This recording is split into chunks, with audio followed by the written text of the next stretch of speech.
আসসালামু আলাইকুম স্যার, আমি চিফ অফিসার বলছিলাম আবদুল্লাহ জাহাজ থেকে। আজকে সকালে জাহাজের সময় আনুমানিক 10:30টার সময় এবং জিএমটি 7:30-এর সময় একটা হাই জায়গাটা হাই হচ্ছে হাই এই জায়গাটা পজিশন, হ্যাঁ, এটা উত্তর দিকে যাচ্ছে, যা উত্তর পশ্চিম দিকে যাচ্ছে জাহাজটি, এবং এটা আজকে সকালে। আসসালামু আলাইকুম সুপ্রিয় দর্শক বন্ধুরা, আপনারা সকলে জানেন গত 2 দিন থেকে বাংলাদেশের একটি জাহাজ আটক করেছে সোমালিয়ান কিছু জলদস্যুরা। আর এ থেকে এই খবরকে ঘিরে সারা দেশে ব্যাপক আলোচনার জন্ম দিয়েছে। দর্শক বন্ধুরা, এবার সোমালিয়ান আটক হওয়া সেই আবদুল্লাহ জাহাজের চিফ অফিসার এবার অডিও কলে যেই সকল বার্তাগুলো পাঠিয়েছেন এবং সেই সাথে সেখানকার পরিস্থিতিকে কেন্দ্র করে বেশ কিছু গুরুত্বপূর্ণ তথ্য দিয়েছেন। তো দর্শক বন্ধুরা, আপনাদের মাঝে সেই সকল তথ্যগুলো তুলে ধরেছি এবং সেই সাথে সেই নাবিকের অডিও রেকর্ডটি আপনাদের মাঝে তুলে ধরেছি। তো দর্শক বন্ধুরা, চলুন আমরা শুনে নিই আসলে বর্তমান পরিস্থিতি কেমন। তো দর্শক বন্ধুরা, অবশ্যই ধৈর্য সহকারে পুরো ভিডিও দেখবেন, তাহলে এই সকল বিষয়গুলো পরিপূর্ণ বুঝতে পারবেন। আসসালামু আলাইকুম স্যার, আমি চিফ অফিসার বলছিলাম আবদুল্লাহ জাহাজ থেকে। আজকে সকালে জাহাজের সময় আনুমানিক 10:30টার সময় এবং জিএমটি 7:30-এর সময় একটা হাই হাই স্পিড বোট আমাদের দিকে আসতেছিল। সাথে সাথে অ্যালার্ম দিছিল। আমরা সবাই ব্রিজে গেলাম, ওখান থেকে পরে সিটাডেলে গেলাম। তো ক্যাপ্টেন স্যার আর সেকেন্ড অফিসার ব্রিজে ছিল। তখন আমরা জিগজ্যাগ কোর্স করলাম, তারপরে এএসএসএস করলাম। ইউকেএমটিতেও ট্রাই করছিলাম, বাট ইউকেএমটিও তখন ফোন রিসিভ করেনি। এরপরে ওরা চলে আসলো, পাইরেটসগুলো। তো আসার পরে ক্যাপ্টেন স্যার এবং সেকেন্ড মেটকে ক্যাপচার করলো। ক্যাপচার করে আমাদেরকে ডাকলো।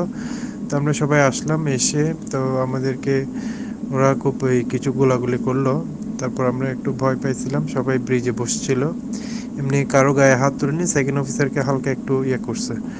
তারপরে হচ্ছে ওরা আরেকটা স্পিড বোট করে আরও কয়েকজন লোক চলে আসলো। এভাবে প্রায় 15-20 জন চলে আসছে। তো আসার পরে এখন কতক্ষণ পরে একটা বড় ফিশিং বোট আসলো, মাদার ওদের মাদার তো ওটাতে আবার ওটা হচ্ছে একটা ইরানিয়ান ফিশিং বোট, যেটা নাকি ওরা 1 মাস আগে ক্যাপচার করছিল। ওই ইরানিয়ান ফিশিং বোটটাকে এই সোমালি পাইরেটসগুলা, ওরা ওইটাতে ছিল। ওইটাতে ঘুরে থেকে ওরা 1 মাস ধরে সার্ফিং করতেছিল, কোনো জাহাজ খুঁজতেছিল।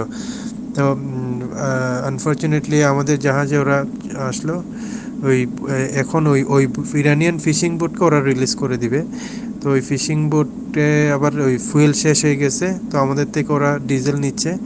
আমরা ওদেরকে ডিজেল দেওয়ার জন্য ওয়েলডেন পাম্প দিয়ে দিচ্ছি আর কি, কারণ ওদের কোনো সিস্টেম নেই নেয়ার। তো তারপরে ওরা জাহাজ স্টপ করালো।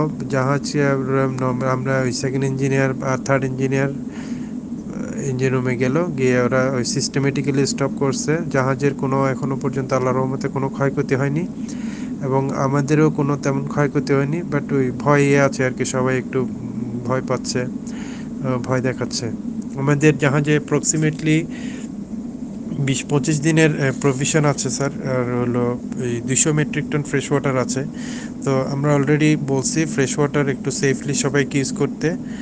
তো প্রভিশনও আমরা ওভাবেই হ্যান্ডেল করবো আর কি। আর আমাদের একটা প্রবলেম হচ্ছে, আমাদের জাহাজে কোল কার্গো আছে অ্যাবাউট 55,000। সো হুইচ ইজ একটু ডেঞ্জারাস কার্গো। এটার ফায়ার হ্যাজার্ড আছে, তারপরে মিথেন কনসেন্ট্রেশনও বাড়ে। এখন লাস্ট আমি নিয়েছিলাম, অক্সিজেন লেভেল 9-10% এরকম ছিল।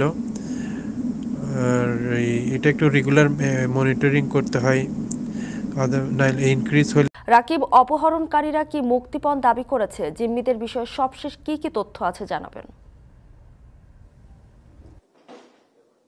না, আমি তো অপহরণকারীরা মুক্তিপণ দাবি করেছে কিনা কিংবা তারা কি অন্য কোনো কিছু বলেছে কিনা সেটি কিন্তু এখনো নিশ্চিত হওয়া যায়নি। আমরা যতদূর জেনেছি সর্বশেষ নৌপরিবহন অধিদপ্তর এবং বাংলাদেশ সরকার একত্রিতভাবে কিন্তু এটি কূটনৈতিকভাবে তৎপরতা শুরু করেছে তাদের উদ্ধারে। এবং এই জাহাজটি এখন কোথায় আছে, সর্বশেষ কি অবস্থা, নাবিকদের কি অবস্থা, ক্রুদের কি অবস্থা, সব তথ্যগুলো আমরা এখন একটু জানবো। নৌ পরিবহন অধিদপ্তরের মহাপরিচালক কমডোর মাকসুদ আলম তিনি আমাদের সঙ্গে রয়েছেন, আমরা একটু তার কাছে জানবো এবং আমরা তার মাধ্যমে দেখার চেষ্টা করবো জাহাজটির লোকেশন বা সর্বশেষ কি অবস্থা। একটু আপনি আমাদেরকে শুরুতে একটু দেখান যে জাহাজটির এই মুহূর্তের কি অবস্থায় আছে আর সর্বশেষ কি তথ্য আপনারা পেয়েছেন, তাদের সাথে যোগাযোগ হচ্ছে কিনা, তাদেরকে ফোনে পাচ্ছেন কিনা, দুটি বিষয় আপনাকে দেখাতে পারেন। ধন্যবাদ, আপনাকে ধন্যবাদ। আপনারা ইতিমধ্যে অবগত হয়েছেন যে গতকাল দুপুর নাগাদ, বাংলাদেশ সময় দুপুর নাগাদ, MV আবদুল্লাহ এসআর শিপিংয়ের জাহাজ সেটি হাইজ্যাক্ট হয়েছে সোমালিয়া কোস্ট থেকে প্রায় 450 থেকে 500 নটিক্যাল মাইল দূরে। তো আমি এখন আপনার এখানে দেখতে পাচ্ছেন যে পাইরেসি হওয়ার পরে সেটা ইউকে AMTOর যেই পাইরেসি যেই অ্যালার্ম সেটা এখানে এসেছে, এখানে দেখতে পাচ্ছেন যেখানে লাল এটা চিহ্নিত করা আছে। এরপরে পজিশনটা দেখা যাচ্ছে এই পজিশনে, যেটা হচ্ছে 450 থেকে 500 নটিক্যাল মাইল দূরে। কোথা থেকে দূরে আছে? আচ্ছা, সোমালিয়ার কোস্ট থেকে, মোগাদিসু থেকে। পরবর্তী আমি আসছি, এই পজিশনটা হচ্ছে যে পজিশনটা আমরা বললাম যে প্রথমে এটা ছিল, পরবর্তীতে দেখছেন যেটা ইনসার্কেল করা আছে পজিশনটা, এটা হচ্ছে টোটাল সি এরিয়া। এখান থেকে সোমালিয়া যে মোগাদিসু দেখা যাচ্ছে, মোগাদিসু পাশে। এখানে এই পজিশনটা দেখা যাচ্ছে গতকাল সন্ধ্যা 7:37 পজিশন, জাহাজের পজিশনটা এখানে দেখা যাচ্ছে, এই যে এই জায়গাটা পজিশন। এটা উত্তর দিকে যাচ্ছে, যা উত্তর পশ্চিম দিকে যাচ্ছে জাহাজটি। এবং এটা আজকে সকালে 0428 সকালে 0428 ঘটিকা আগে কালকে জাহাজটা ছিল এই জায়গায় ভোর 4:28 এখানে ছিল গতকাল। এখান থেকে সোজা উত্তর পশ্চিম দিকে অগ্রসর হয়েছে। কোন দিকে গিয়েছে? সোমালিয়ার দিকে নাকি? সোমালিয়ার দিকে, সোমালিয়া কোস্টের দিকে যাচ্ছে জাহাজটি। তো এখানে দেখা যাচ্ছে যে ক্রোনোলজিক্যাল যে এটা জাহাজের যেই গতিপথ, যেটা আমরা বাংলাদেশ নৌবাহিনী থেকে পেয়েছি। বাংলাদেশ নৌবাহিনী এই জাহাজের পজিশনিং আমাদেরকে সর্বতভাবে সহায়তা করছেন। তো সেখানে দেখা যায় গতকাল 1333 মানে দুপুর 1:33 জাহাজ এই পজিশনে ছিল, সন্ধ্যা 6:15 এই পজিশনে, তারপর ভোর রাত 3:08 এখানে ছিল এবং সকাল 6:38 এই পজিশনে এসেছে। অর্থাৎ জাহাজটি 570 নটিক্যাল মাইল থেকে এখন কোস্ট থেকে, সোমালিয়া কোস্ট থেকে 480 নটিক্যাল মাইলে এসেছে। অর্থাৎ দেখা যাচ্ছে যে জাহাজটি খুব ধীরে ধীরে অগ্রসর হচ্ছে সোমালিয়ার দিকে। আচ্ছা, আর সর্বশেষ তো দর্শক বন্ধুরা, আপনারা হয়তো পুরো ভিডিওটি দেখে এবং এই সকল কথাবার্তাগুলো শুনে অবশ্যই বুঝতে পেরেছেন আসলে কতটা দুঃখজনক এবং কতটা মর্মান্তিক এই ঘটনাটি। বাংলাদেশের আবদুল্লাহ জাহাজের নাবিকরা সকলে যেন আবারও আমাদের মাঝে ফিরে আসতে পারে এবং সহি সালামতে যেন বাংলাদেশে পৌঁছাতে পারে। তো দর্শক বন্ধুরা, আপনারা এই পুরো কথাগুলো শুনে এবং এই সকল ভিডিওটি দেখে আপনাদের কাছে কেমন হচ্ছে এবং সেই সাথে আপনারা এই সকল কথাগুলো শুনে আপনাদের কাছে কেমন লেগেছে অবশ্যই কমেন্ট করে জানিয়ে দিবেন। তো দর্শক বন্ধুরা, ভালো থাকুন, সুস্থ থাকুন, আল্লাহ হাফিজ, আসসালামু আলাইকুম।